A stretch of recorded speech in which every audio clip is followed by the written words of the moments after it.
Friends, நம்ம அப்கமிங்கில் வந்து பாண்டியன் ஸ்டோர்ஸில் என்ன ப்ரொமோ வெளியாகிருக்கு. அந்த ப்ரொமோவில் என்ன நடக்குதுன்னு பார்த்தீங்கன்னா வந்து நம்ம சரியும் கோமதியோட அண்ணனுங்க எல்லாருமே வந்து சாப்பாடு சாப்பிட வந்திருக்காங்க. அது எல்லாருக்குமே தெரியும்.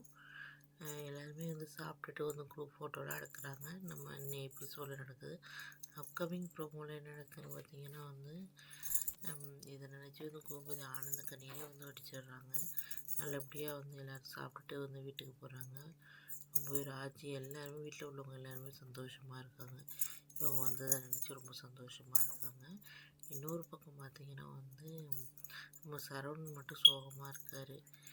என்னடா இப்படி எல்லோரும் சந்தோஷமாக இருக்காங்க, நம்ம மட்டும் வந்து இப்படி இதாக இருக்குமே அப்படிங்கிறது வந்து ரொம்ப அவருக்கும் கவலையாக இருக்குது. நிச்சயமாக வந்து இவர் சொல்கிறாரு, நம்ம வந்து பாண்டியன் சொல்கிறாரு, இது மாதிரி எப்படியாச்சும் உனக்கு வந்து நான் விவாகரத்து வாங்கி கொடுத்துட்டு உனக்கு நல்ல பொண்ணா பார்த்து கட்டி வைக்கிறேன் அப்படின்னு சொல்கிறாரு. உடனே நம்ம இவர் சொல்கிறாரு, அதெல்லாம் வேணாம் அப்படின்னு சொல்லிட்டு கதிர் சொல்கிறாரு, வேணாம்ப்பா, எனக்கு ஒன்று உங்கள் கூட இருந்தாலே போதும், நான் இப்படியே இருந்தேன்னப்பா, என்னை விட்டுருங்கப்பா அப்படின்னு சொல்லிட்டு ஒரு இதையே என்னால் தாங்க முடியலை அப்படின்னு சொல்லிட்டு இன்னொன்றுலாம் எனக்கு வேணாம்ப்பா அப்படின்னு சொல்லிட்டு வந்து சொல்கிறாரு. இதான் பார்த்தீங்கன்னா கம்மியாக நடக்குது ஃப்ரெண்ட்ஸ். ஓகே, நெக்ஸ்ட் இயர் எனக்கு நெக்ஸ்ட் வீடியோவில் பார்க்கலாம். பாய்.